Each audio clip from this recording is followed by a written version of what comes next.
Hello, sorry I've not been here this week. I've been ill actually, stuck in bed, which was minging. I'm not sure if I actually fully recovered, but you don't care about that.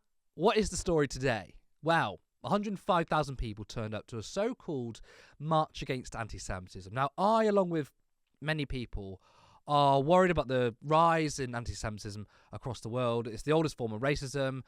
And you just feel like Jews don't get a fucking break. You've got the richest man in the world, Elon Musk, who owns Twitter, bolstering literal Nazi talking points. You have the right becoming more and more overt in that anti-Semitism. People constantly using tropes.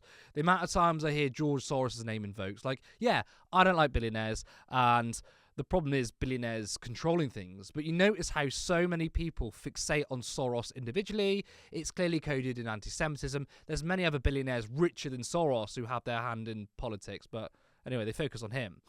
However, this was not a march against anti-Semitism. It was a pro-Israel rally. This is the statement from the coordinators' campaign against anti-Semitism. Week after week, central London has become a no-go zone for Jews.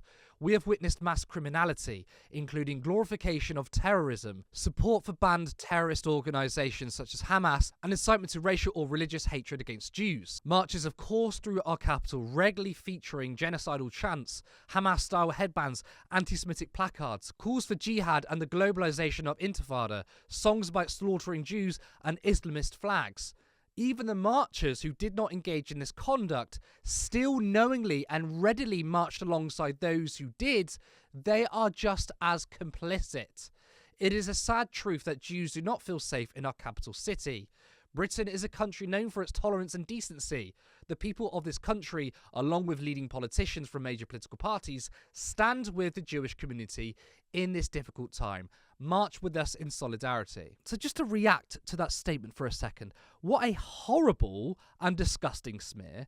99% of the hundreds of thousands of people who were marching in solidarity to the slaughtered men, women and children at the hands of the Israeli occupation, yet campaign against anti-Semitism smears all those protests as glorification of terrorism and blatantly makes up a lie that there are no-go zones for Jews. I mean, that's a literal far-right talking point. The amount of right-wingers who say, well, this country has no-go zones for white people because of Muslim communities. What an insane thing to claim. Then they end by saying that everyone who attends is complicit in terrorism. Does that include Jewish people who attended too, yeah? So it's clear the pure motivation of the rally was about Israel, while smearing all those who attended the pro-Palestine marches. And contrary to what some people are saying, like David Baddill's like, well, no, this is about anti-Semitism, not pro-Israel. You cannot say this is about anti-Semitism when the whole thing was organised on being anti-Palestinian. And they'll say it's not anti-Palestinian, rather it's anti-Hamas. But when you call 800,000 people terror supporters for marching amid a genocide, I'm sorry, this is anti-Palestinian. There are many anti-Zionist Jews. There were many Jews who attended ceasefire marches. Yet this specific march, organised by the CAA, just doesn't want them there. Essentially, you're only welcome if you're a Zionist, which is separate from anti-Semitism. Now, I'm sure there were many decent people there with good intentions, and I'm not going to do what Israel supporters do and make a blanket statement of hundreds of thousands of people.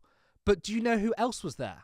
That's right, Tommy Robinson. One of the country's well-known fascists, Tommy Robinson, was at a supposedly anti-racist march. There were also people like Julie Hartley-Brewer, Dan Grimes, and Reform leader Richard Tice. We also saw visible support online from pretty much the entire right wing, including divorced scumbag Lawrence Fox. And I just find it so funny that the country's biggest racists, those who constantly tell you that racism isn't a thing or it's actually anti-white racism that is prevalent, are also claiming that they believe that anti-Semitism is a problem. Lawrence Fox even said that institutionalized anti-Semitism exists. Like, you couldn't make it up. Yet, imagine if you explained that anti-black and brown racism is also institutionalized, he would laugh in your face. People like Fox believe that anti-white racism exists, that anti-Semitism exists, but conveniently don't think that anti-black and anti-brown racism is a problem. That's very interesting, that. We also had Boris Johnson attend the rally too. Very sad in a way that this march has to take place at all. Well, I'm afraid it does, because what we're all doing here The only thing we're really doing is showing solidarity with Jewish people. And that's necessary because since October the 7th, I'm afraid there's been a very peculiar response in many parts of the world, including, I'm sad to say, in London. We live in a world where the former Prime Minister, who had written multiple anti-Semitic tropes in a book, is lecturing people that pro-Palestinian marches are actually just plain anti-Semitic. Right now, there is a literal genocide happening. Nearly 2 million Gazans are being displaced, and 15,000 Palestinians have been murdered by the Israeli state. Yet you think it's appropriate to be like, yeah, we're just going to ignore all of that and just talk about anti-Semitism. You don't get to selectively choose a community you care about and disregard everything else. You're either against all oppression or you're against none. You can't be selectively anti-racist. If you care about Palestinians, yet you don't care about Jewish people, you are not an anti-racist. If you talk about anti-Semitism but won't condemn a literal genocide, you're not an anti-racist. Now, I'm not saying that because what is happening to the Palestinian people means we don't talk about anti-Semitism or support Jews. We have to constantly call out all forms of racism where we see it. It is true that anti-Semitism increases when Israel attacks Palestine and vice versa, and that is wrong. We shouldn't blame Jews for the actions of the Israeli state any more than blaming Palestinians for the actions of Hamas. But those bleating their chest, attacking everyone for being anti-Semites, for not supporting a Zionist genocide, needs to be called the fuck out too. There were a handful of idiots at the ceasefire rallies. No one denies that. But there have been people saying how peaceful, quiet, and how there wasn't any hatred at the pro-Israel rally. And that's wrong. This is a clip of people attending the march, holding Israeli flags, using Nazi wording against Orthodox Jews. Judenrat, that is literally a Nazi saying.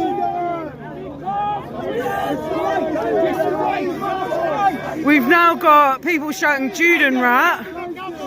The cops are doing absolutely nothing, despite this man here literally saying Judenrat, which this officer should know if they went to school is a word that the literal Nazis used.